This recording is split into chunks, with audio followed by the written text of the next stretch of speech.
Hello, everybody. Welcome back to the Blind Press YouTube channel and the coffee stream. I hope everyone is having a wonderful day. It is Friday, and that means that it is Friday free for all.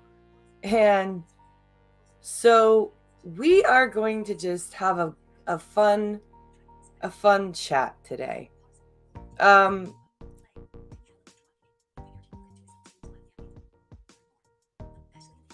Let's see how everybody's doing. Welcome, everybody. Elwyn's here. Nice bouncy music. I half expected Muppets. It is called Into Space. It is.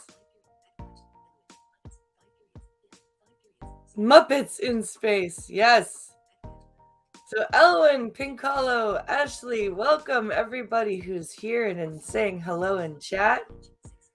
I hope everyone's having a good day.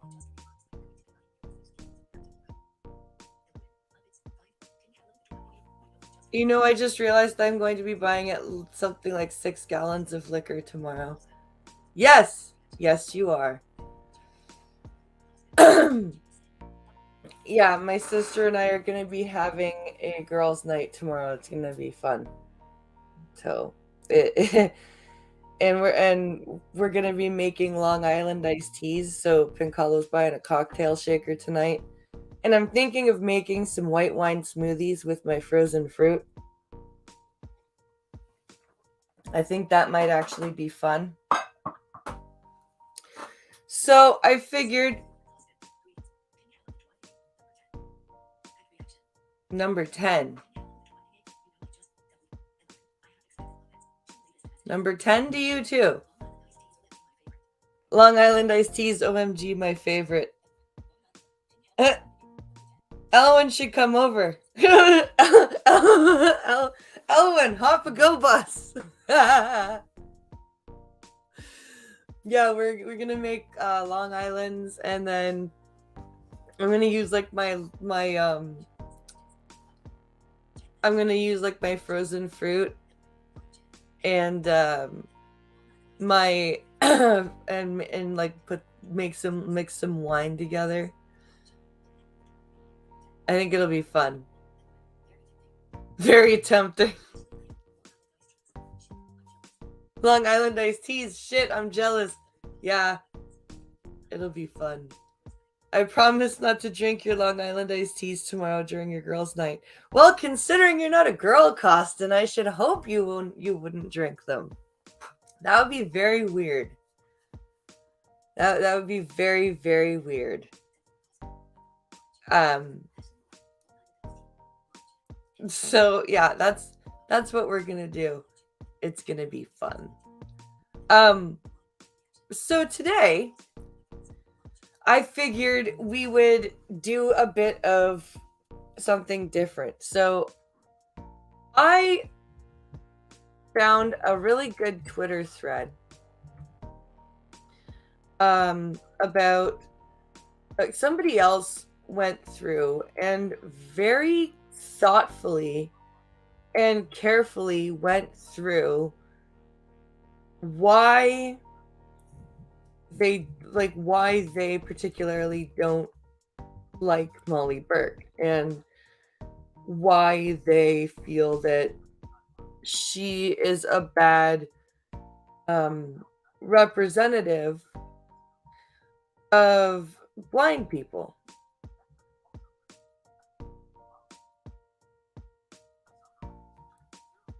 So yeah, so we're gonna take a look here. I'm going to hold on. Where is? Oh, here it is. Okay.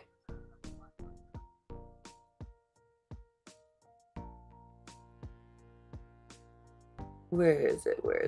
I'm trying to get to the tweet and so I can share it.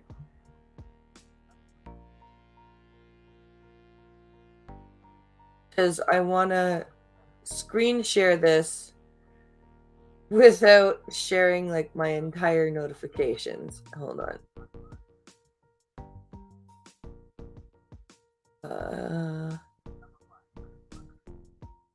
Quote tweet. Okay, here we go. All right. So we're going to go here and we're going to share this. And then I'm going to show you somebody's quote tweets to me. That's what I'm going to do. And then we're going to take, I know we don't do very many politics things anymore, but we are going to take a look at the testimony for the Emergencies Act today, because that's just a shit show. Okay, here we go. So this is Chancey Fleet. She's another blind lady who she did a very good thread. I'm just going to. So here, she's a digital accessibility fam. We need to talk.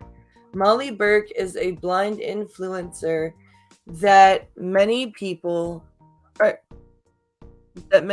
people wish had less influence. She makes content, for instance, on how she detects her period. She asks her sighted mom.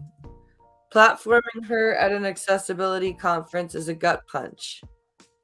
Yeah, it is. So here's her 25 replies. Okay. Here's her thread. We all get to decide what we want to watch on our own time. Sometimes it's hot trash, which is fine. But sometimes choosing a blind celebrity that reads as sweet and entertaining to sighted people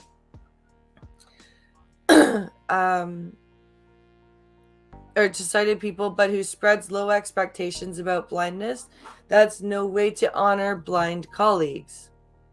Then she goes on to say, where are we? Sorry.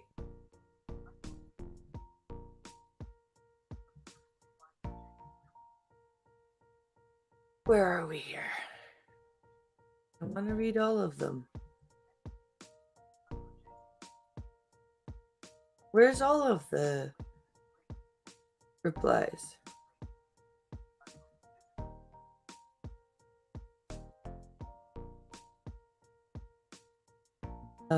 Five quote tweets. I want to see all of the replies though.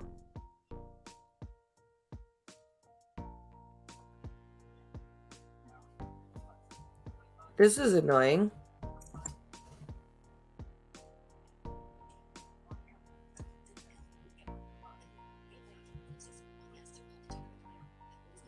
Oh, you didn't know that, Elwyn? So what Molly does, which she admitted this in a video sponsored by either Kotex or Tampax, which is, and we all know how active they are in women being educated about their periods. So in this video sponsored by a major tampon company, Molly admitted that the way that she knows when she's on her period is when she wipes herself and she thinks there might be discharge there. She goes and shows her mother or her boyfriend, if she's dating someone with enough vision, to look at the toilet paper.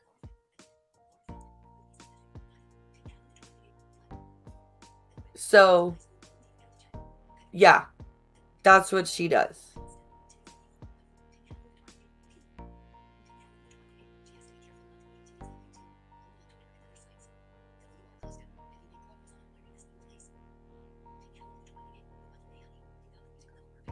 Oh, by the way, honey, you got the music level perfect. Oh, good. When I was in high school, I wouldn't even have to check. I would know before I even got to the washroom. Yeah. Yep.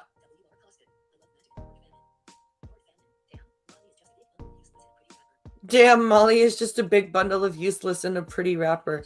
Right? Like, and then we get told that we're jealous of her for her money? Like, no. No, I'm sorry. That's not why.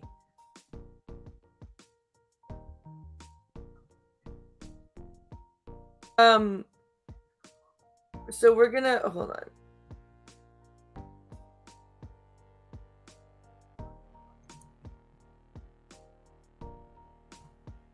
I just want to know why I can't see this whole thread. I'm very annoyed.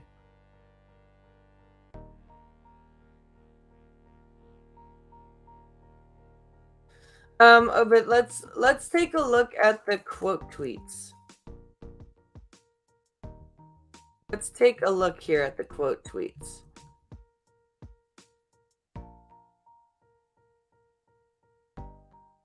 Let's see. Let's see. Here's what I said. Here is another hashtag blind person who carefully and thoughtfully illustrates in this thread why Molly Burke is neither a good or a helpful spokesperson for us. And then let's see. Here's my friend Candy. She says amen. She's agreeing with Chansey. Brian Moore, another totally blind person. I haven't watched too many of them because I find it really difficult, but low expectation seems to be a common theme. Like, this just goes to show you how many blind people. It is not some of the messages are frightening. Wait. Oh.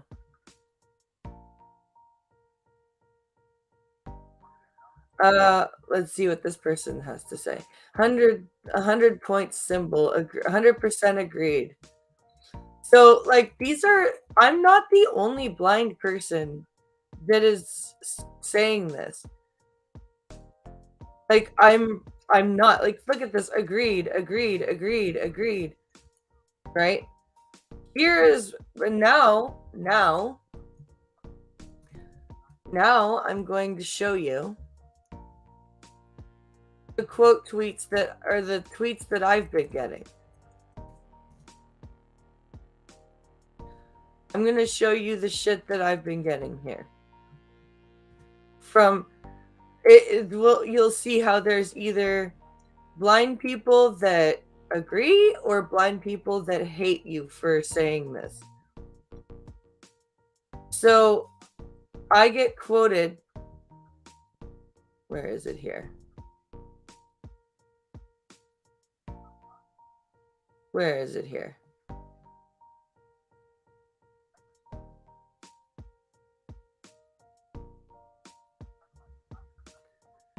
So somebody quote tweeted me and said that the only reason blind people hate on Molly is because they're jealous of her money. I said, yes, that tired argument, which means no argument at all.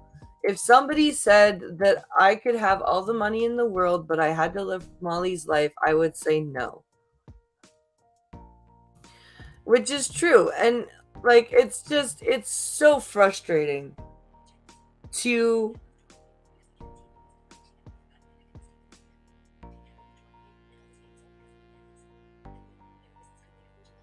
therapists could make a fortune off of Molly. Yep. My van smells like craft cider. It's disgusting. The cramps are usually the first indicator. Yep. The handprints are when she's been disposing of evidence. Also, I'm a guy and I've known my entire life that women don't really have to look to know. Yep.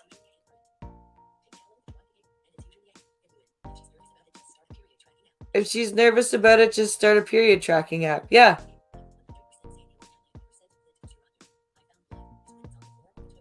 Yeah. Exactly.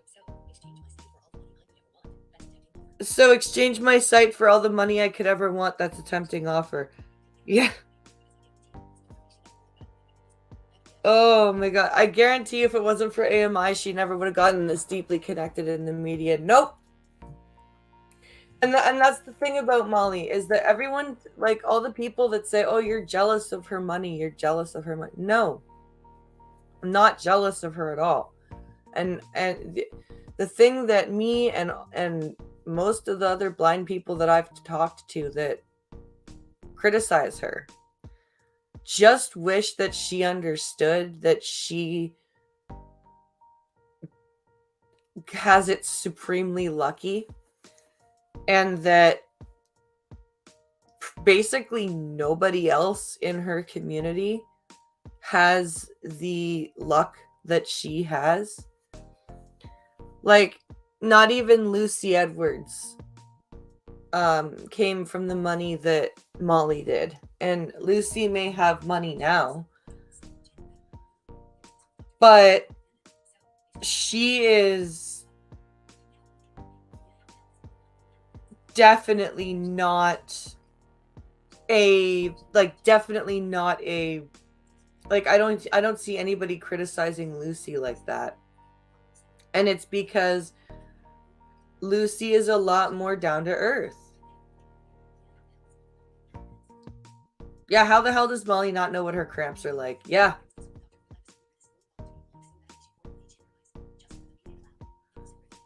Oh, the girl who poured bleach in her eyes. Yeah.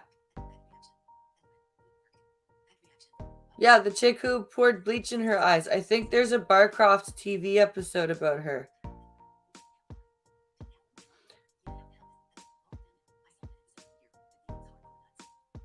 Yeah, that lady was, yeah. And the fact that there was even a psychiatrist that was willing to work with her and that are like and that there are people that are like, "Oh yeah, body integrity dysmorphic disorder. That's totally a thing." Or body identity integrity disorder or whatever it's called. It's like, "No. Sorry." There needs to be a limit here, people. There needs to be a limit to what we're what we're willing to do and let people do to themselves. Because it's one thing to transition your gender. It's another thing to disable yourself and make you a burden on society. Didn't a psychiatrist lose their license? I wasn't able to find out about that. But like seriously, like there's a difference between becoming disabled through like birth defect or illness or accident and being mentally ill enough to do it to yourself. Like, at what point do we say, no, you are a danger to yourself? You need help. Like, I'd say for a good third of women, I can smell when they're on the rag. Yep. Yep, yep, yep.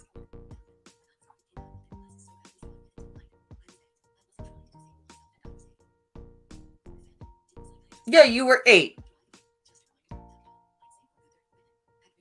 Yeah, remember to share the stream on Discord. Everywhere. Twitter, Discord. Everywhere you share shit. I'm also sad because there are PlayStations at Best Buy. And they'll be gone by the time I can afford them. PlayStation 5s are at Best Buy, finally, physically in the store, and I'm not able to buy them. I'm sad. I am a sad, and like Piccolo's like, we can get one when we get the new house. I'm like, yeah, they'll be gone by then. they'll be gone. Oh, what was I gonna do now? Oh yeah.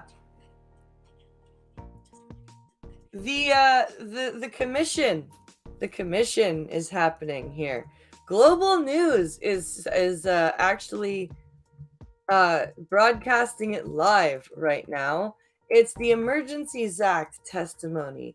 And I know I said I wasn't going to be doing a lot of political stuff, but this shit is great. There is a guy who's doing a lot of the questioning, and he's not falling for any of this shit. It's brilliant. There are 908 people watching this.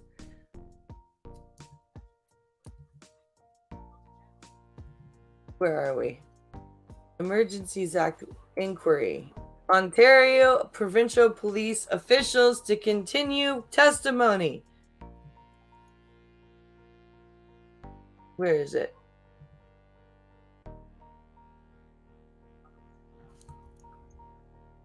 Yeah, here we go.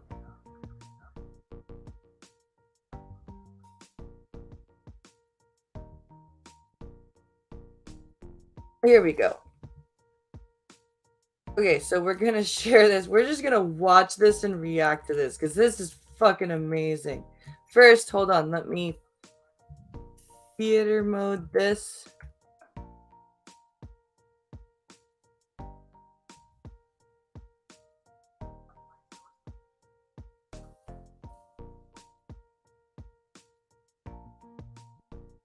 Skip ahead to live. And we're gonna share this here. And we're gonna watch this and we're gonna chat. We're just gonna shoot the shit. But remember, guys, if you like the stream, share it out. If you really like the stream, hit up blindpress.net. It goes through PayPal or credit card if you don't like PayPal anymore and you're mad at them. You still have at least you jurisdiction can you have to lead, or the pay through your credit card because of their IPP responsibilities or internationally Let me protected put this in persons picture here. responsibilities under legislation.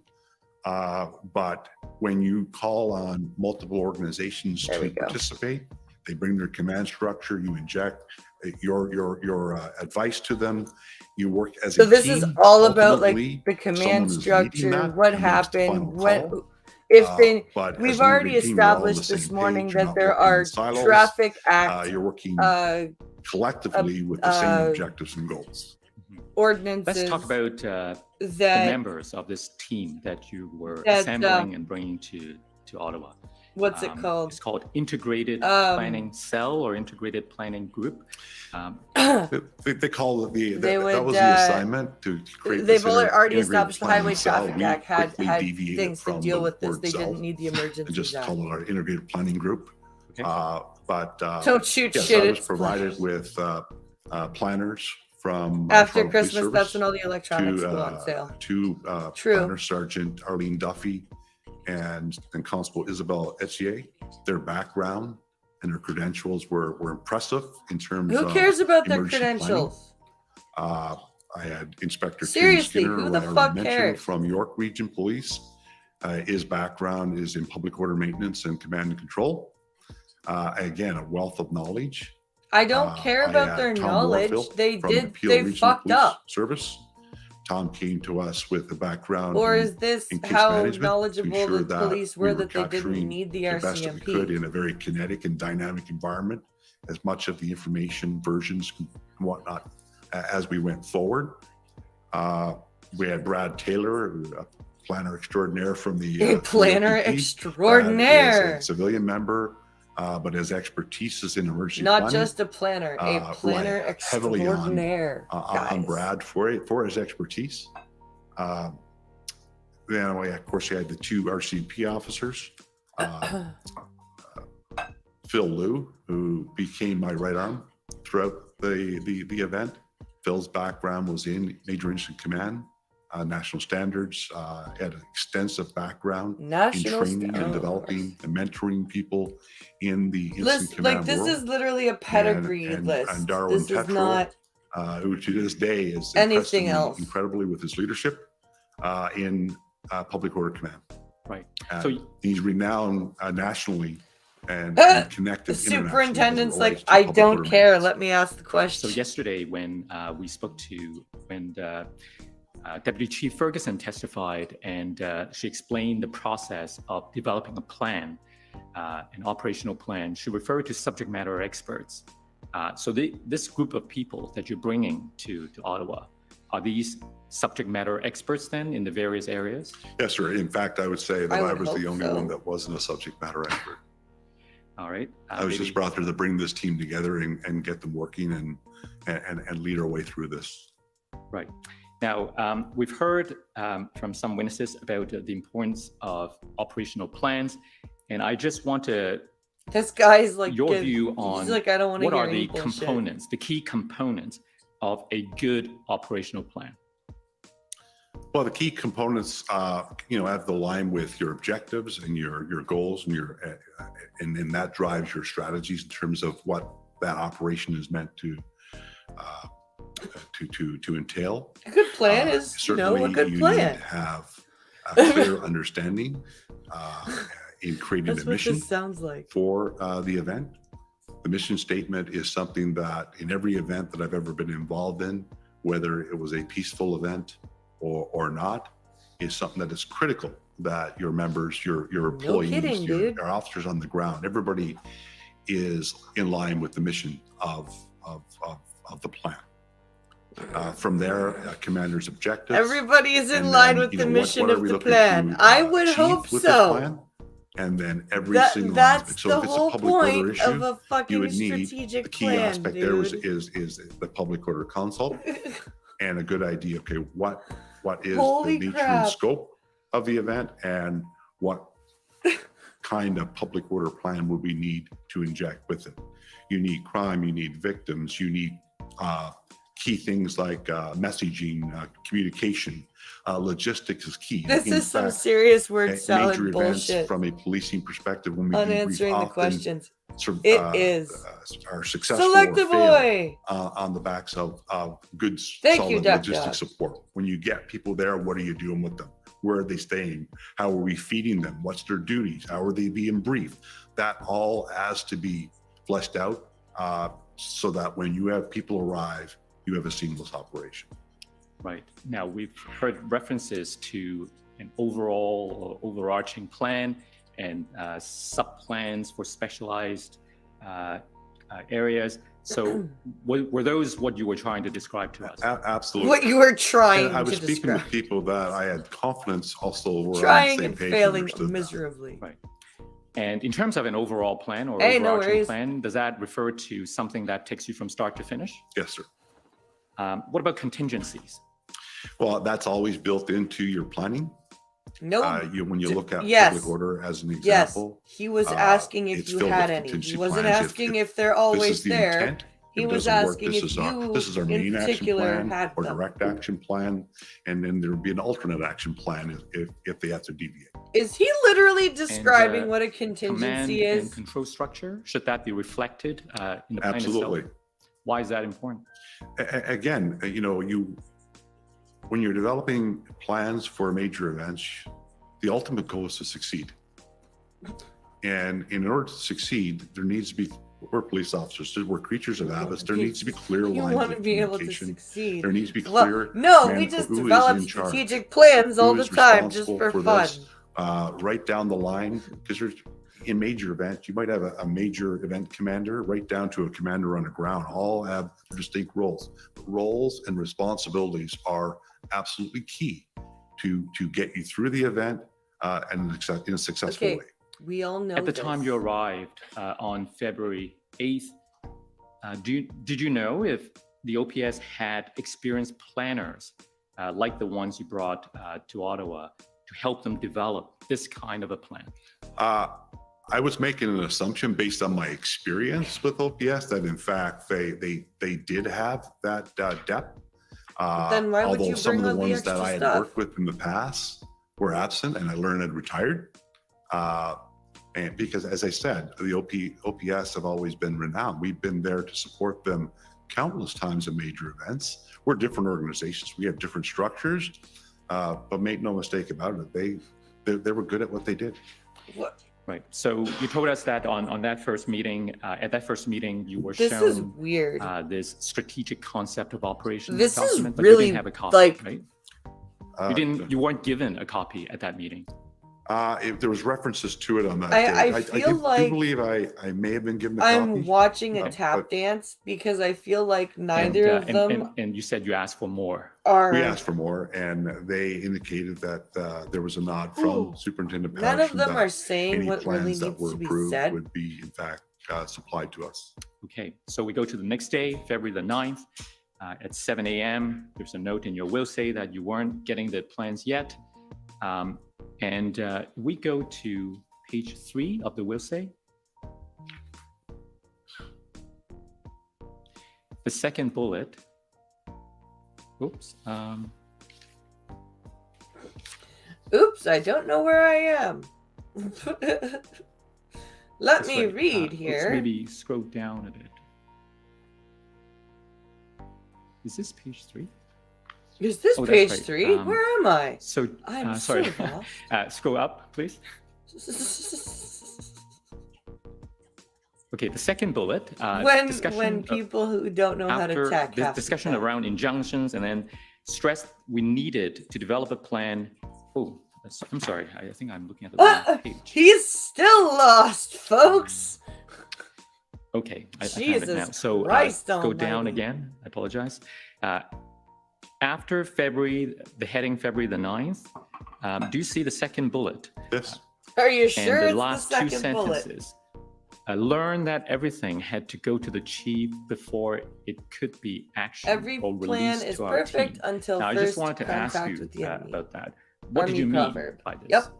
Well, we learned very, very early true.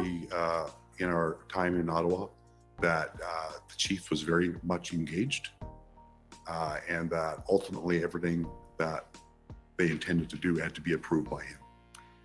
Who told you this? I heard it from just He's the about chief every of OPS police. employee that I dealt What with do you in expect? some way, shape, or form. Okay. But it was very clear to me in my dealings with their senior officers, Chris Riem, whose name is there, Rob Drummond, who was at times working with us in different aspects, Trish Ferguson. I didn't deal a whole lot during my initial days with Deputy Chief Bell, but certainly it was very, very clear that Chief Slowly was to be informed of and approving all aspects of their operation. Now, in fairness to the former chief, you did tell us that there was some departure of senior officers from the OPS. So isn't it quite understandable that he wanted more things to go through him to ensure that important decisions That are he made knew what the with fuck the was benefit going of his on in his own I don't lay city? blame, sir. I look at this. This was an incredible event unfolding in his When city. you realize you forgot to take your It was antidepressants / the loss of ADHD confidence meds. that you Ooh, were seeing. are you getting in the brain media, in zaps, the police Ellen? Because service, those suck. undoubtedly brought a lot of stress to bear. That he wanted to be Those looped fucking in on suck. everything that was going on. I can't fault him. And you also mentioned earlier that the OPS counsel, Christian Hunnot, was present. Yes, I did find that to be, from my experience, to be a little bizarre. Why is Wait, that? Well, needless to Yeah, say, the guy's like, I've been "Why is involved in that?" a lot of major operations over the years, and there's always consult with legal on our legal authorities and common law authorities, and there's different and there wasn't tactics this we time. use to make sure Interesting. that we're sound within in the law. However, it was a first-time experience to have counsel actually sit through operational discussions. But wouldn't it be helpful to have a lawyer around in case any The legal guy who can't questions find his arise? place sure is. Well, again, as it became more protracted, the event, I suppose it could be, where you would have counsel there immediately to give advice back. Right? You would think that would be helpful. On legal points that were being discussed. Why is he tapping the microphone? But as we proceeded, He's like, it certainly came across a little bit Dude, more dude. than that. That she was tantamount to an approver of the action or the plan, which was Interesting. very concerning. It's police operations. Mhm. Okay. So he's saying that the lawyer that was your was in that's charge the of morning approving. of the 9th when you were still looking for a Interesting. plan and Okay, not so getting he's it yet. testifying and providing and then testimony. around noon that day, That does not you got make to the meet government with look good at all right the now. OPS team again, right? Yes. Where did you go? Well, we had called for a meeting Yep. to discuss things more broadly. And it was downtown Ottawa at the Ottawa Police Station, 474 Elgin Street. It was in an upstairs boardroom. We couldn't bring all of our team. I would have liked to, but we were going to be somewhat restricted, and we were still in the pandemic, so we were mindful of all these things still going on. So we brought a smaller part of the team, including Craig Abrams, who also joined our team initially, along with Mike Francis, two OPP officers who had been in Ottawa. Okay, so we had two RCMP officers, two OPP officers, one more from a bunch of like strategic planning people. Myself, Tetral, Skinner, and so these guys were actually prepared to, and there was another RCMP officer, like, I believe his name was not Charles just Mason, have a strategic plan, but also to try and get talks the going. OPS command team and their counsel. Okay, well, tell us what happened at that meeting. Well, again, we discussed two different documents that they provided us, their strategic concept of operations. That was the same one that you saw yesterday? Yeah, very similar. And yes, I believe it was the same. They're a broader overarching kind of concept of operations for the truck demonstration. Right. And we had discussions about that. We were asking for numbers. There was a sergeant or staff sergeant LeBlanc from the Ottawa Police Service who provided us the breakdown of numbers, what they needed to sustain operations. And the number, if I'm not mistaken, was 516 FTEs or police officers to sustain operations at all the checkpoints that they needed. We had a lot of debate about that. A lot of people from different offices. Yeah, nothing can go wrong with came to terms with groups of people. But again, that can't stand each other. Our goal that nothing's gonna go wrong with that. Nothing ever goes wrong with that ever. So we had discussions about that, with the groups of people that can't stand each other. Everything is usually just fine. To us by Superintendent Patterson of an operation, Rideau and Sussex, that they were contemplating. It was, my notes reflect that it was scheduled for 4 with a possibility of being moved up to 11 p.m. Okay. And that night, as I noted, I brought those that I did to this meeting for a specific purpose. And, we had discussed it prior to, like, we're going there as a team. You have input to give it. Right. We have a lot to get done here. Like, we're trying to help these people. Let's not help hold anything back here. So Darwin Tetral asked if he could speak when he was being presented this thing. Way for the and I do appreciate when I heard the tail end of Superintendent Abrams' to end the evidence trucker that he mentioned the demonstration number was 400. for the police to do nothing. Politicians would get their ass in my here. notes Yep. was 800. He said, based on his pretty knowledge much. of POU, That would have been the look best at the way. dynamics of this event, the number of areas that were blockaded. That would have absolutely been the way. We would need approximately 800 POU officers to effectively dismantle this protest. But furthermore, and the You're key exactly thing for right me, there, hearing from a Ellen. subject matter expert with his level of experience, is that once you start this operation, you should not stop. And their intention, as it was presented to us, was to kind of do it to use the words that were used, chunk by chunk. And there was recognition that it would be very resource intensive, a significant demand and resources to do it that way. But we didn't have significant number of resources. And the best advice and evidence, best advice I was receiving right at that meeting from our SME is that strategically, if you're going to do this appropriately, when you start your POU action, you should not stop.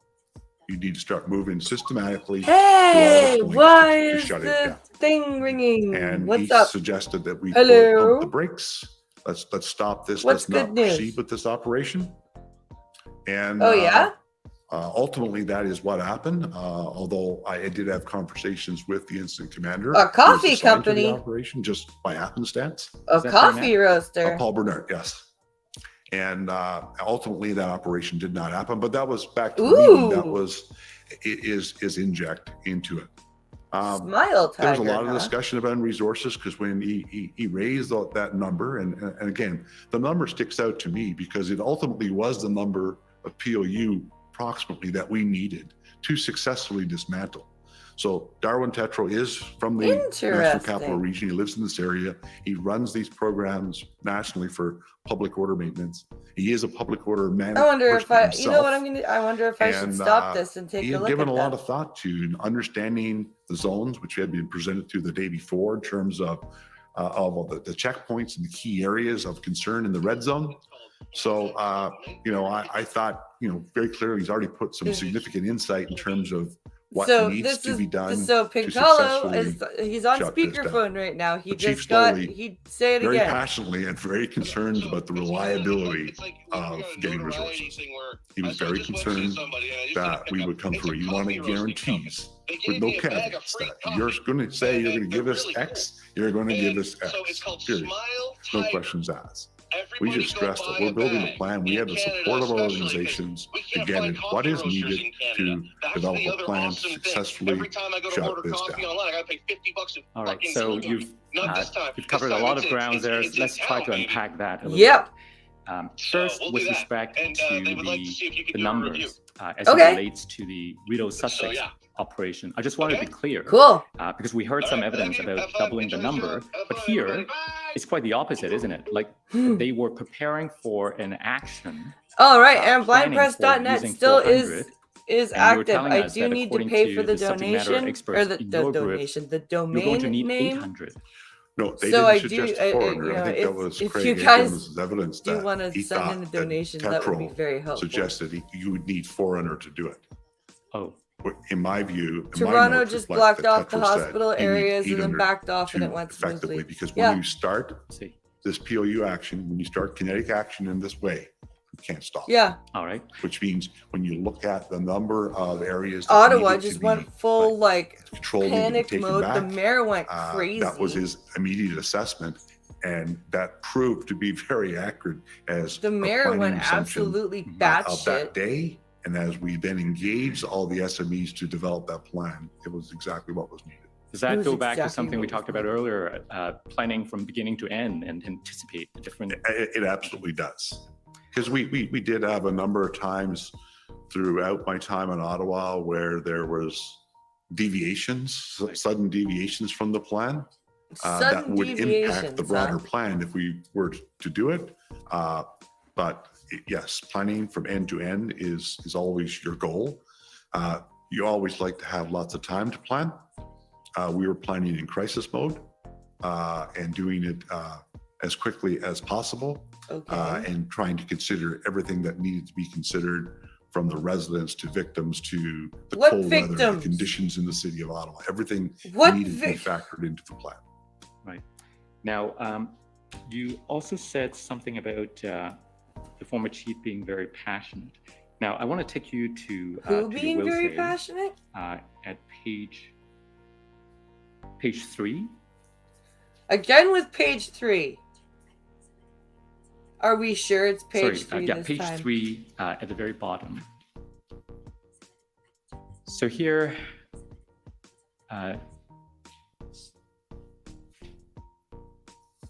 Chief Slowly was very passionate about the impact the demonstration was having on the city. The victim. And he was looking to break the blind lady who didn't live anywhere near limited ability to affect them, this but claimed she did and couldn't go anywhere. Staffing. Oh yeah, those victims. I offered that we were there to ensure that he had what was needed to sustain operations, but needed a plan. He advised they were working on last-minute plans. Does that reflect what happened at that meeting? It does. Does that reflect? So let me ask you this. As I understand it, then you were offering to help, and then you said you needed a plan. But putting this in context, because this happened on February the 9th, right? So we're already more than a week into the protest, and the commission has heard evidence how that has caused significant social impact on the residents and so on. And if the suggestion is significant that social we need impact, a plan before we can please. send resources, isn't that 'Cause problematic? because the Because they may not pandemic at and that everything stage didn't have cause even the significant resources social to do the impact. planning. So how do they get more resources? Well, that's a very loaded question. This is like the worst university. It is. Essentially, you need a plan to be able to communicate with police leaders when you're asking for It resources. was better from earlier. around the Like it province was and in this case fiery around the earlier. country. I'm not You need to sure be able to why it's so articulate, dry right now, but what that need is and why that need before I exists. went live, it was pretty fiery. And in doing that, it's always about, what's my officers going to be doing when they get there? What are the logistics? What are the plan, the briefings? Everything is something that you always provide.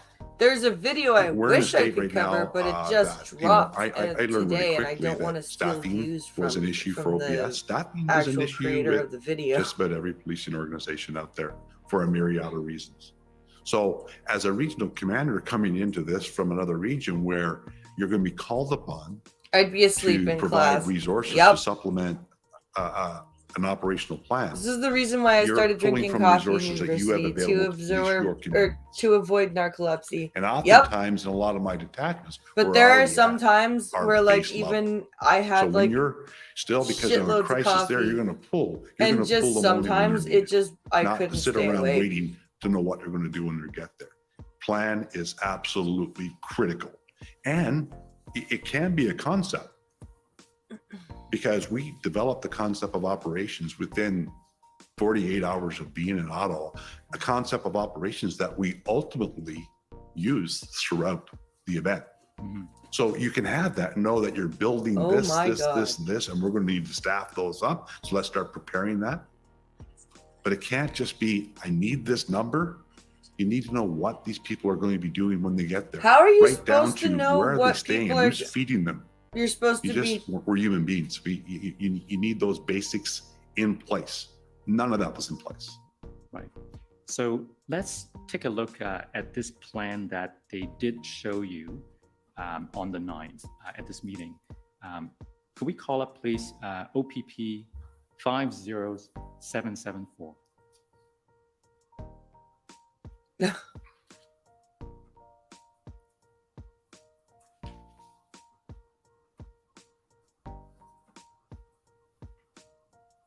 So if we go to page 91, please. 90. Oh my God. How big is that fucking document? Sorry, Counselor, can you repeat the page? Page 91, please. 91, thank Yes. you. So looking at the cover, does this resemble the document that you saw at that meeting on February 11th? Thank God Sure there weren't does. smartphones when I And, was in school. if I'd we be playing go Pokemon to Go. The Yeah. mission statement at page 96. So the mission statement simply reads, to end the unlawful elements of the Ottawa truck demonstration and restore safe and open neighborhoods and businesses. What do you think of this unlawful element, mission though? statement? Well, it's a mission statement. It wasn't broad enough for my liking. It was it was just really focused. What not unlawful encompassing the element broader was event. there? My experience with mission statements, safety needs to be factored in. Your officers need to know, because every officer needs to know. It's drilled into them. Every briefing, the mission for the operation is drilled into them. So safety for the residents, safety for officers, safety for the protesters, charter rights often are Thank embedded you, to dude. have all those considerations in a Thank a more you, broader dude. mission Charter rights. Now, we heard from Deputy Ferguson you. yesterday that by February the 13th, your group has collaborated with Superintendent Bernier of the OPS to come up with another plan. So can we call up that other plan? And the number is... I don't think I can do much more of this. You know what? Let's find something else to do. We'll find something, because this is getting dry. So let's find something else here.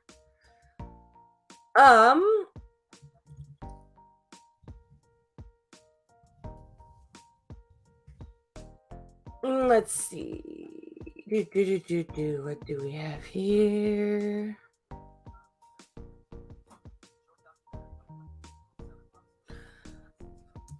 Um,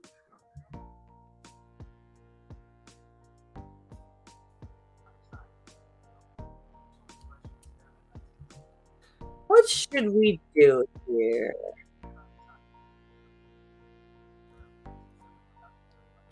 Let's do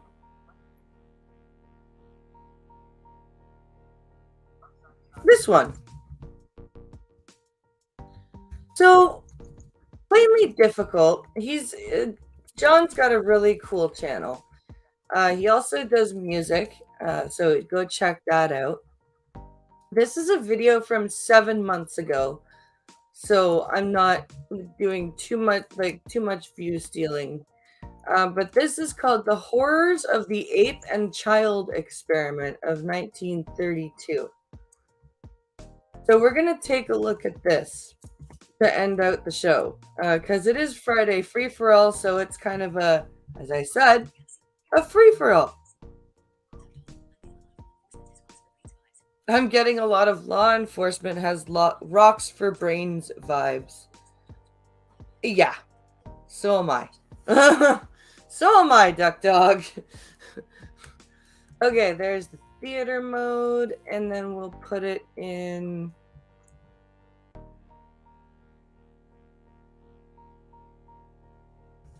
There we go. And then we'll put it into picture-in-picture.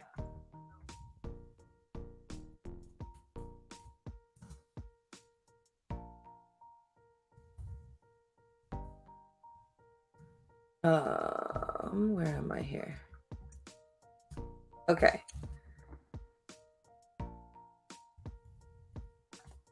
So, plainly difficult. Here we go.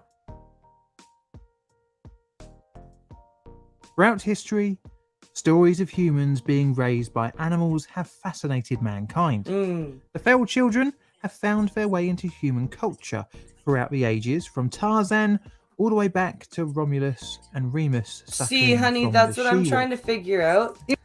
I'm trying to figure out if I'll be doing an OnlyFans workout stream this afternoon. Because if I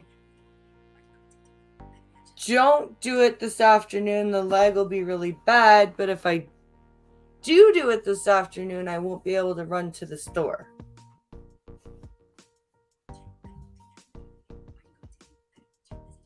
That's what I'm trying to figure out right now. Infants seemingly offer a blank slate upon which language, culture, nationality, and morality are inscribed throughout their development.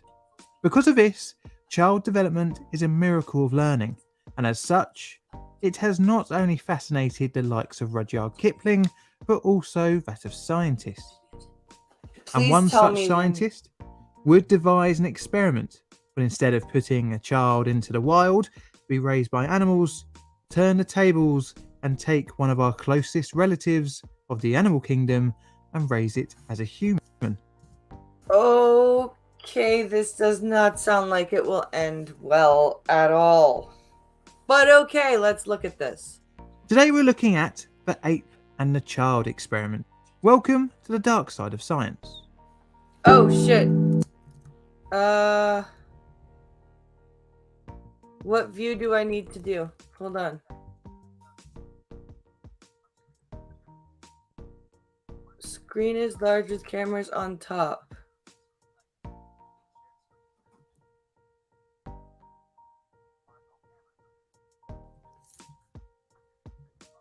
Is that what I want?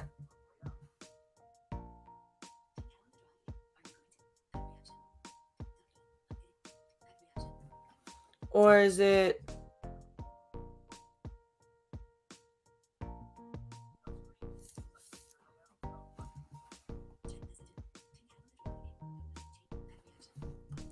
Or that?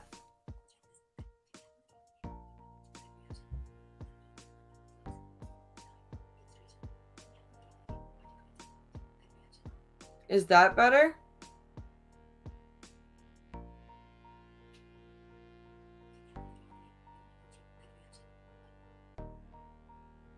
Oh shit, and this phone, the other phone's gonna be... Yeah, this phone... I forgot to charge that phone.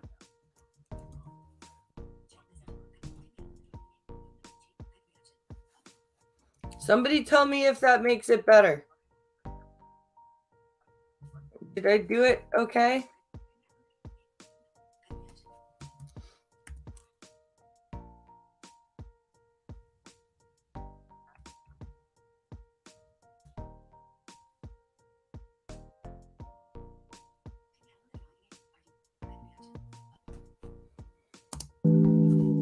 Okay.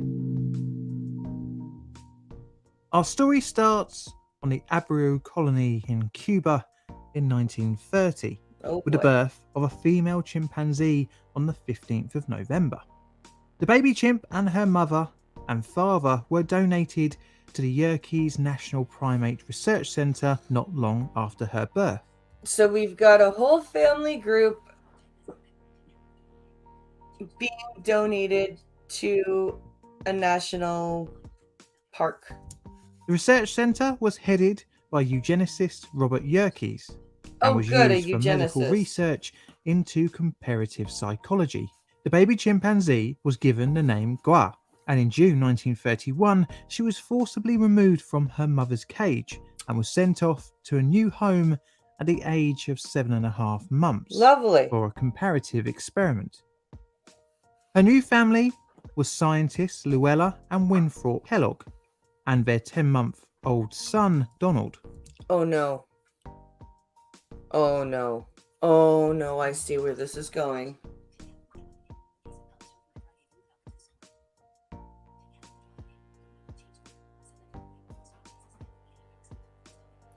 Okay, so polish off whatever I gave you and go to the store. Okay, and for the phone problem, can I get away with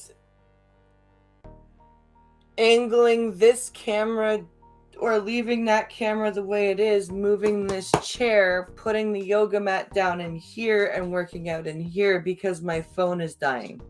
The other phone.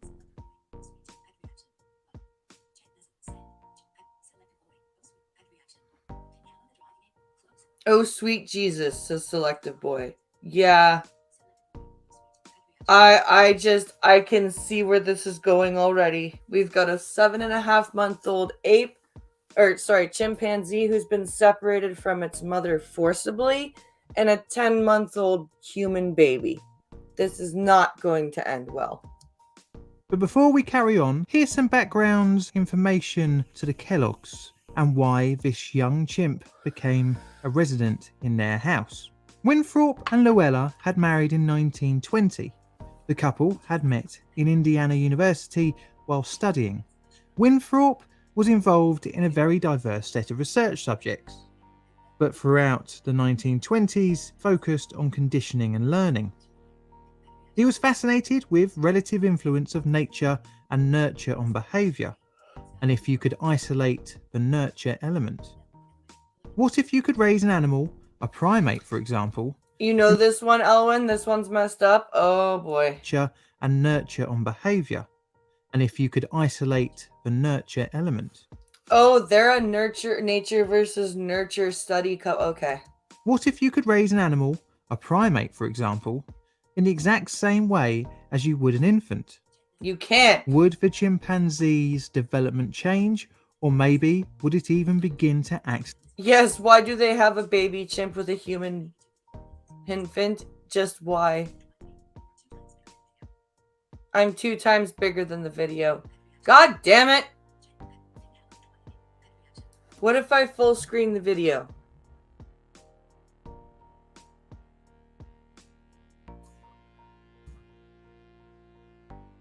It's like a human.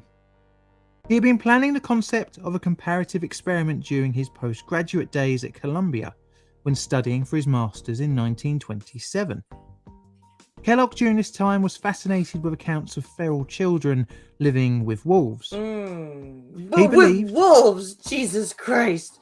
Of course children can't live with wolves. That the infants learned to live like wolves because that was what their environment demanded of them.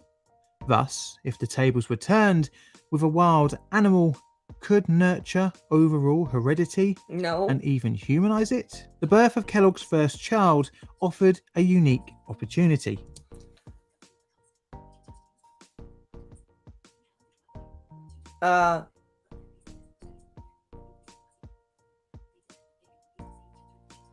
Well, they are doing this, basing this on the studies with the wild mother with food versus the fuzzy mother with no food. They did this to see if children would choose love over food.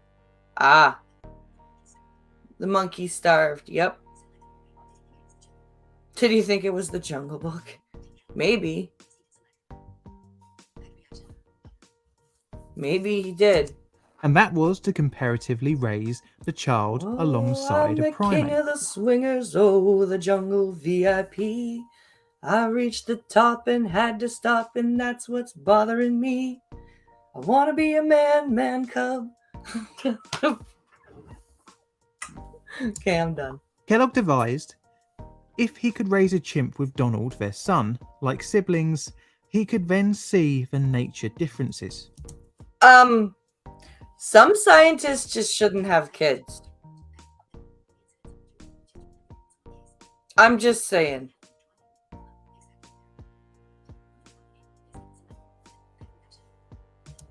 The chimpanzee wouldn't be a pet, but treated in the exact same way as the human child. How are you going to do They would that? be fed by bottle, bathed, clothed, handled, and pushed around in a pram. And It spoken would be to and induced played to with? walk upright, the same as a child, and would be corrected in its mistakes, like a human as well. The chimpanzee would also be taught and encouraged to eat with a spoon and to play like a child with children's toys. The primate would not be allowed to learn in any other way than the human way. Oh boy.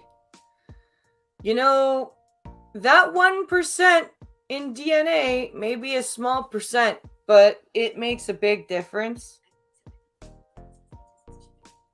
Agreed, some scientists should never ever breed. I think psychologists should have some sort of CPS study before having children.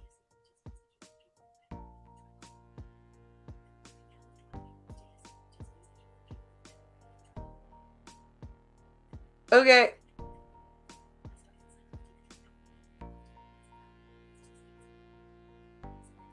I started with psychology and dropped out for medical anthropology because I found what my professor is saying to be immoral.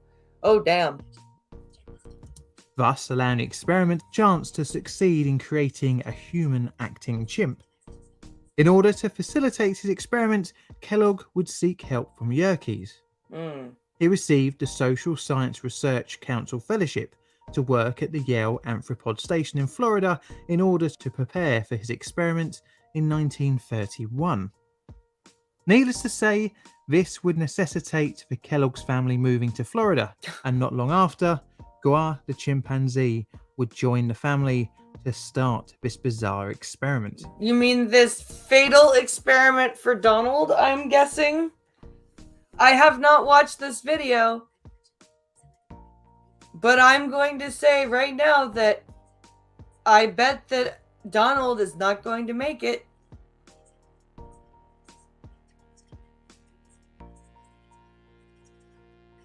Oh.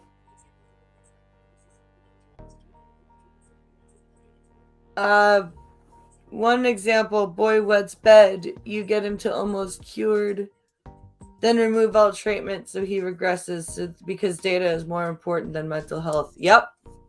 Goa and Donald were introduced at the ages of 7.5 and 10 months respectively in the summer of 1931. And in every conceivable way, the two were treated by Winthrop and Luella as if they were brother and sister. Straight away, the Kellogg's started noting the physical and behavioural differences between the two infants. Except for the fact that one is 10 months and one is 7. Had you done this when, like, Donald was 3 months old and the baby was just born? Like, maybe that would have worked, but no. The former was pretty easy, as the two were different species of animals, and with Gua having longer arms than Donald and much greater physical abilities. Yeah. Gua had nearly all of her teeth, whereas Donald only had 2. To discover the differences, both physiologically and psychologically, of the two, Kellogg thought up some strange and somewhat cruel experiment. You gonna experiment on your own kid? What the fuck, dude? That was the one that did it for me. I walked out of that class. I would too. Kellogg took great interest in the differences in how the two's bone structures developed. To explore this, he tested the differences by sound, by hitting both Donald and Gua's head with a spoon. Dude, you can't do that to infants! What the fuck? Infants' heads are soft, you moron! To try and hear a difference in the hardening of the skull. He found that Donald's head radiated a dull thud, whereas Gua's made a harsher sound, hinting at the chimpanzee's bones being more hardened. Yeah, you're fucking damaging your own son.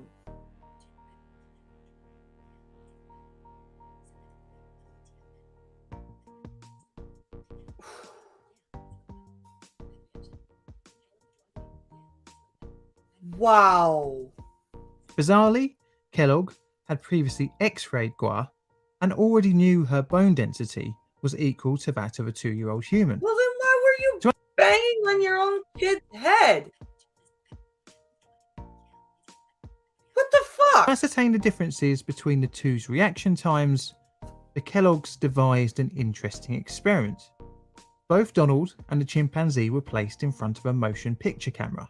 This was to allow reviewing of the reactions later on. After the two had settled and the camera was recording, a revolver was fired in the air behind them. Oh my god. Both were startled, and it was discovered that Gua reacted more quickly than her human sibling. Yeah, because fight or flight hormones are more elevated in a chimpanzee because they're still freaking... Oh my god, you guys, you are horrible people. The experiment was repeated a few months later with 5 other children, ranging in age between 17 months and 8.5 years. The basic day for the 2 test subjects consisted of a 7 a.m. wake up with 7:30 a.m. breakfast, then until 8:30 a.m. sit with the adults at the breakfast table. From 9 in the morning until lunch, the time would be filled out with controlled observations, car rides, outdoor and indoor play, photographing, and various experiments. After lunch, sounds horrible. at 12:15, nap time followed by a bath time. And between 15:30 and 1600, more experiments, observations, playtime, and tests. To end up the day at dinner at around 1800 hours, followed by bed at 18:30.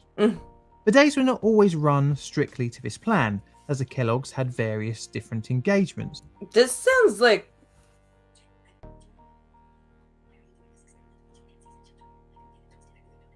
I don't get... So this is called the dark side of science.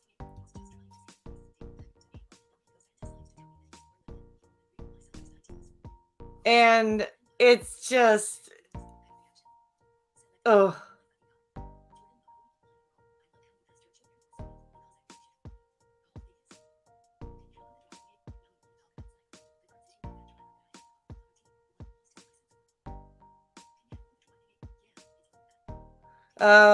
Wow, you want to talk about psychological differences? You know that driver that we have trouble with on my team?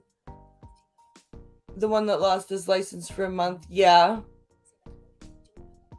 He said he was just trying to sing the praises of David Pakman to me and tells me that he's far left and that he won't agree with my centrist ideas. Oh my. Oh my. During the experiment's initial 2 weeks, Gua's reflex behaviour was recorded. An interesting behaviour was noted. The chimpanzee had issues in her balance after standing upright. Yeah. There were two conclusions that the Kellogg's family made about this. The first being due to her still not being fully developed. No. But the other conclusion was that she was becoming disorientated due to having to look up at her human observers more than if she was in the wild. Yeah. Duh. Because they walk on their hands and their feet and they look down. Probably a bit of both, as this new environment would definitely have been confusing to her. Gua adapted very quickly to her new sleeping arrangements. A cot was constructed and was designed to be usable for an infant child with mattress, clean linens, and even night clothing. When this was Did you temporarily put her in a removed, diaper? her reaction was predictable. She began to cry out in despair. Gua's Aw. reactions when sleepy were very characteristic of a human child. When picked up, she would try and cuddle up, Aw. and when sat up, her head would nod down, only to come back up startled by the motion. Aww. Poor little monkey.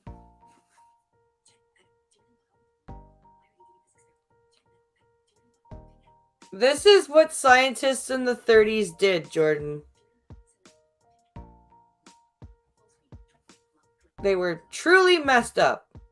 For the first 2 months, Gua napped more than Donald, mainly after meals, but as she got older, she slept less in the day, eventually Night. getting to the one nap as outlined in the day schedule.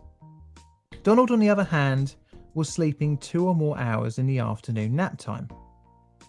Gua slept during the night without issues throughout the experiment, something that from experience isn't something that a human child often does. No. But as the experiment progressed, she started to make a nest with her bedding, a thing that chimpanzees do in the wild with twigs in trees. So she's still keeping like some of her. They were very unethical in comparison to now. Yes. Yes. Big time, Lord Famine. Big time.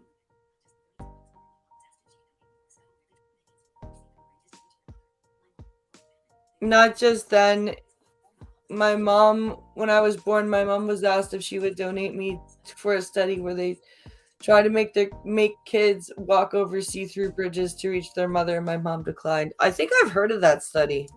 She hadn't seen anyone else do this, and thus showed the behaviour was possibly hereditary, Yeah, it's instinctual. or could be perceived as an infant playing in their bed in the night. No, it's an Throughout the instinct. experiment, both subjects were observed during their physical development.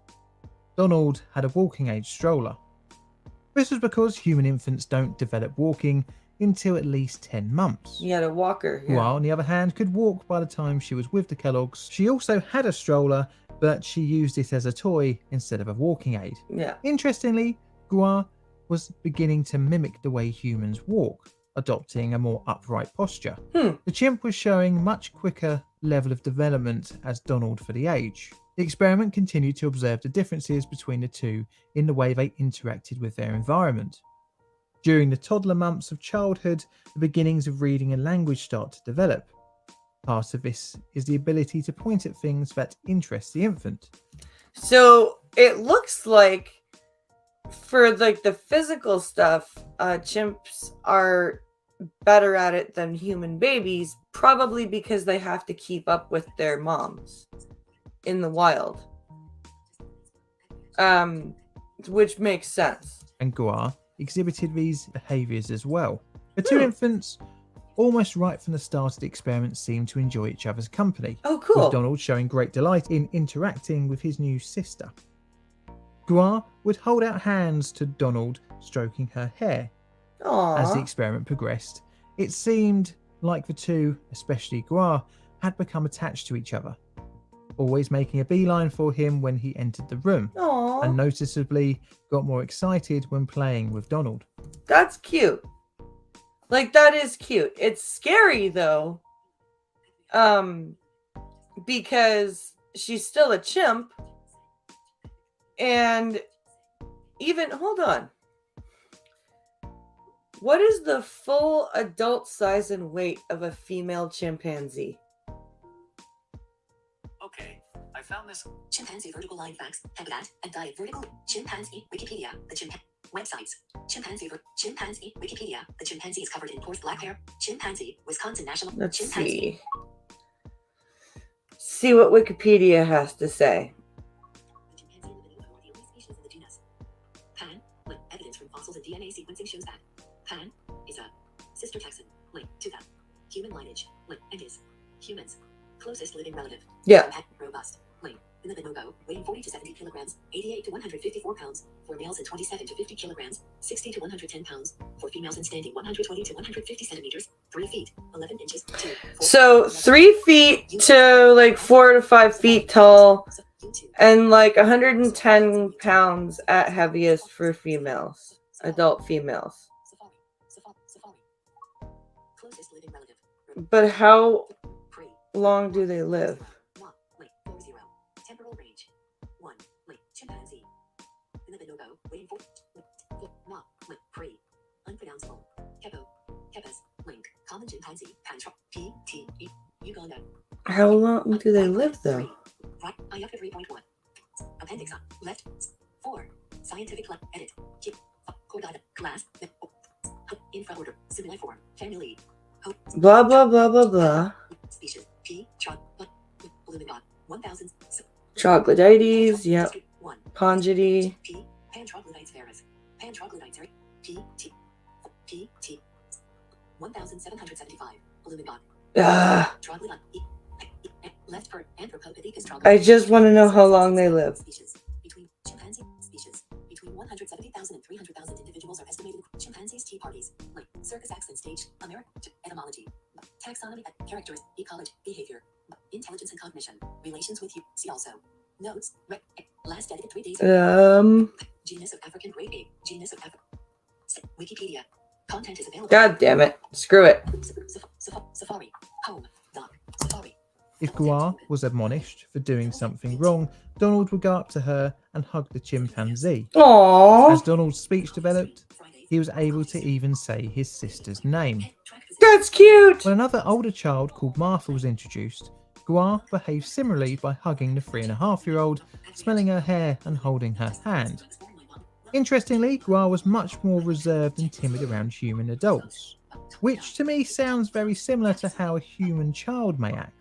Loud and excited with their peers, but quiet and shy around adults. Yeah. Guar's actions around new adults was even more shy and even at some times seemed fearful. The pair's interactions with other animals was characteristically childlike as well, with Guar stroking the next door neighbour's cat and having seemingly no fear in approaching adult dogs, much like a human child. But this would change at the age of 11 months, when a puppy barked at her after she had mistakenly taken the dog running as a game of tag. Oh. From then on, she became scared of almost all other animals. She got scared. Yeah, she got scared of all dogs or all animals, because unlike a human brain, she's not able to figure out like. It's interesting to see the physiological differences, because the monkeys seem to develop physiologically, but they don't have that emotional capacity, like the same emotional intelligence. They have emotional capacity, but clearly they don't have the same emotional intelligence. Including chickens, cats, and even birds in the trees. Guar's emotional responses to being admonished or punished for any number of minor behavioural infractions elicited an interesting response. She would noticeably become distressed and then approach the experimenters for affection or a kiss. As a form of So she would get upset that she got in trouble and she would want to be reassured. Forgiveness for committing the faux pas. This is a similar type of behaviour seen in children, Yeah. but comes on later in social development at around 18 to 24 months. Yeah. This showed that Guar was developing faster emotionally than Donald, and that she was learning very human-like behaviours. She had mastered opening doors, especially a swinging door, a month before Donald. At the age of 1 year, Guar had figured out that light switches controlled the electric light bulbs. As such, when an adult put their hand up to the switch, Guar would look at the light in anticipation of its illumination. Smart chimp. Very smart. She figured it out. The experimenters attempted to teach both how to play patty cake. Donald picked it up rather quickly and with little prompts happily followed the game. Guar, on the other hand, never learned how to play properly, She can't do it. even though she was given daily opportunities to practice. The It's two the subjects also coordination. underwent potty training.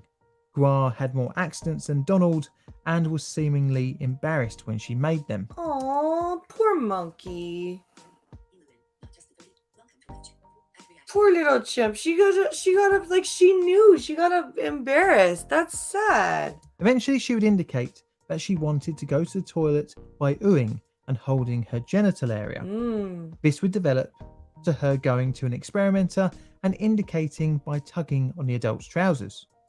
Throughout the experiment, both of the subjects were given the opportunity to use a spoon.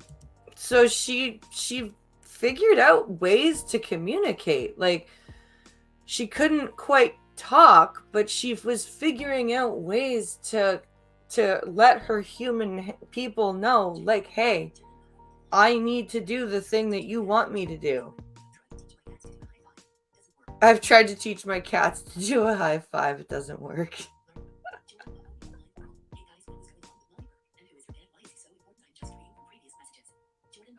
Oh, So basically, the experiment showed that because they were doing human behaviors, they gained human characteristics. Christine, that's what I feel like it says. Act react. so Molly's dad has been a huge media influence, or a huge connection in media, Canadian media, for her whole life, and he started a blind or an entirely audio descriptive channel called Accessible Media Incorporated, and it's because of those connections and those financial opportunities that Molly has been able to do the things that she does, but she acts as if that it's normal, like the way that she lives is normal for everyone else. That's what that was about. Like many other observations, the Kellogg's saw that Guar was way ahead in proficiency than Donald. By 13 months, she was using the spoon for self-feeding Okay. with little mess, in contrast to Donald, who had mastered the skill by around 18 months. Another test was devised where a reward was placed behind a wire mesh attached to a door frame. The only way to get to the reward is via the use of a hoe to drag it under a small gap in the mesh. Although both figured out the solution at around 100 attempts, Guar proved to be more consistent in her success rate. The Kellogg's wanted to probe into a vital part of the human experience next, and that was something that makes us unique: language. Yeah, we're not. I do not think the chimp's gonna talk. I really don't think they maybe will get her to sign, but For this part is where Guar would fall behind and Donald would develop some strange new behaviours. Guar's language development differed to that of a human child, in the sense that she would communicate her wants physically, like pointing to her mouth for food. As we saw with her potty training, the need to empty her bowels was indicated non-verbally. yeah. This was the same for when she wanted to play, by grabbing one or both hands of her intended playmate. Oh, so she would just run up and just, hey, let's play. She would also pull experimenters' hands to items she needed help with.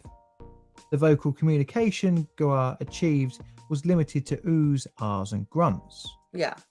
This is where Donald exceeded, as almost from the start of the experiment he was attempting to vocalize his emotions and needs.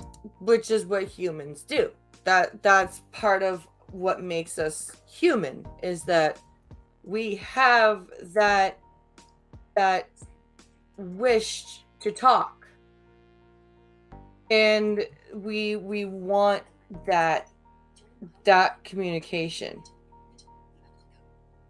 What about Coco?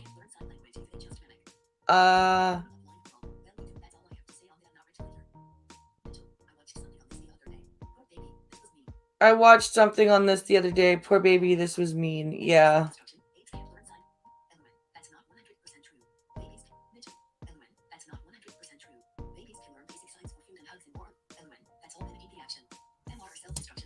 This would develop into vocalizing actual words, a feat Gua failed to reach. Yeah. But something rather worrying began to become apparent in Donald, in that his speech became stunted. Oh. This is likely due to his lack of socializing outside the experimental setting, Yeah, and probably. as such, failed to pick up words discovered by interaction of one's peers. He was only in possession of around 6 words, but he did show signs of vocal imitation, 6 words. although wow. not from his human carers, but From instead Gua. from his chimpanzee sister.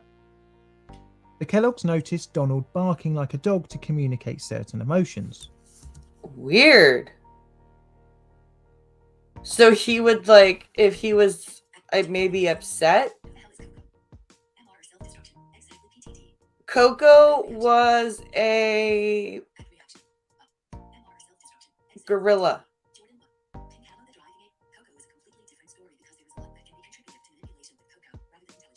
Yeah.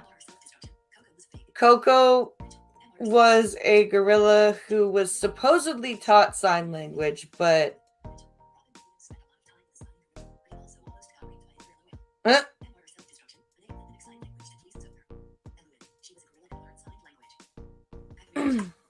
The child would also screech, scream, and even ooh like an ape.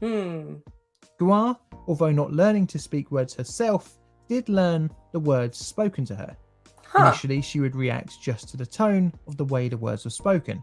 Interesting. She So she couldn't speak Yeah, the just- words, but she could understand them. That's interesting. It's very interesting, like the little parts of the brain that 1% make, like 1 or 2% changes. show signs of being able to differentiate between different commands. Initially, she would react to no and kiss, but her word reaction vocabulary eventually expanded to around 95 words, Oh, wow. including the ability to point out parts of her anatomy when asked. That's impressive. That is very impressive.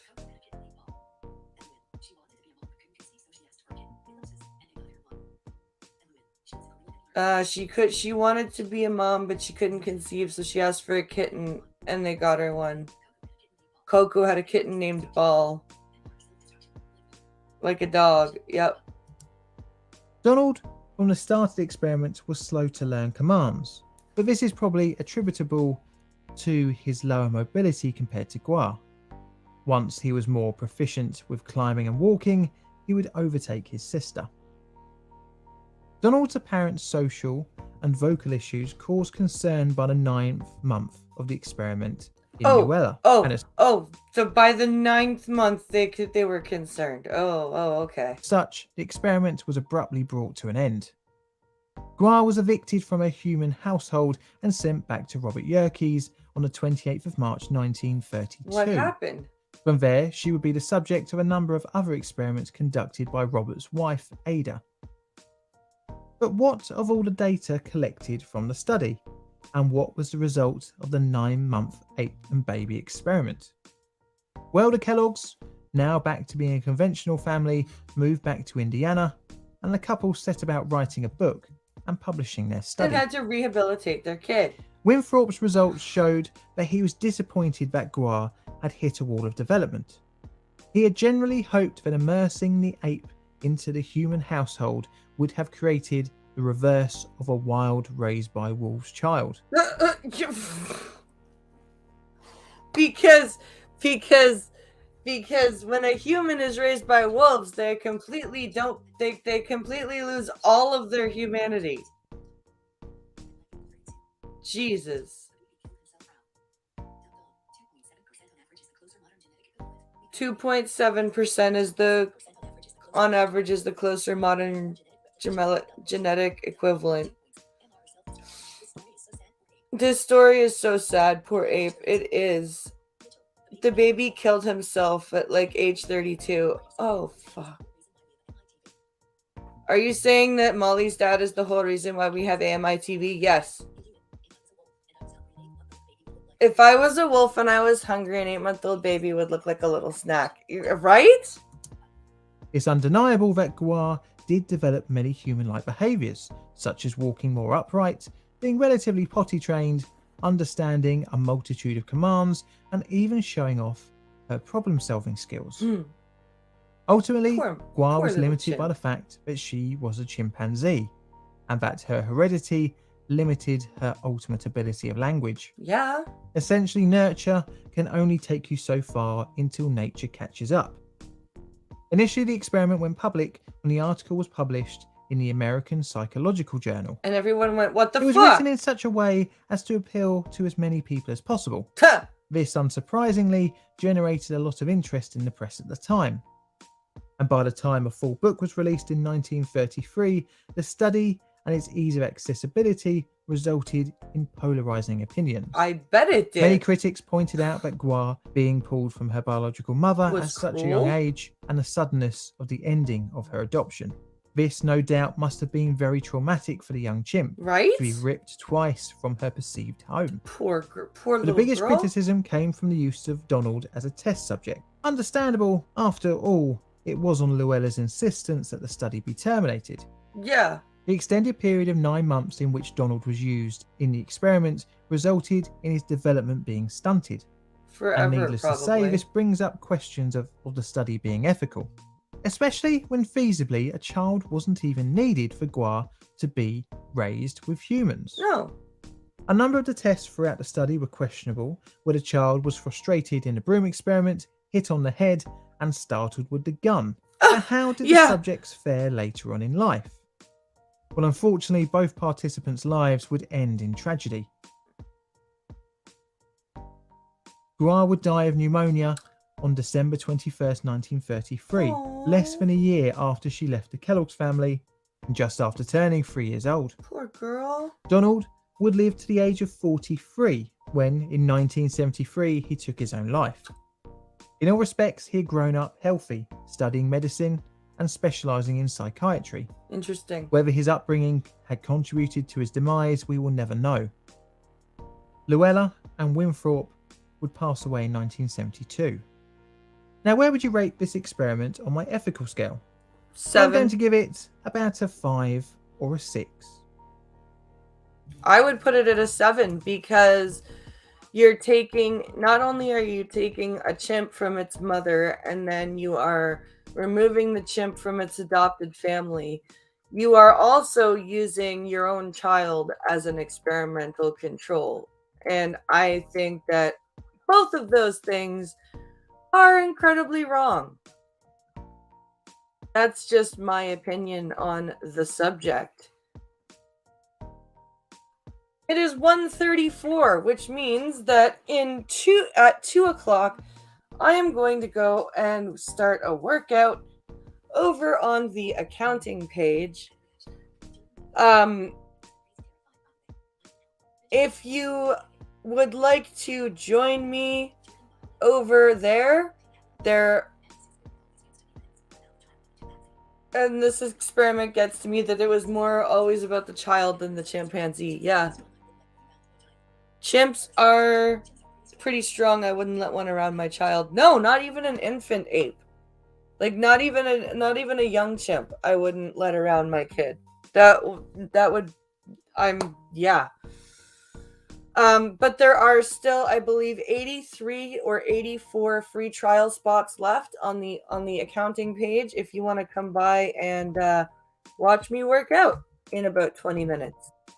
Thank you for watching. I might do a Beat the Blind Girl tonight just because my sister and I are not planning on streaming tomorrow. We're just planning on kind of hanging out. So I might do a Beat the Blind Girl tonight just to make up for it. So keep an eye out for that. And I will see you guys later. Have a great one. And thanks for watching. Bye.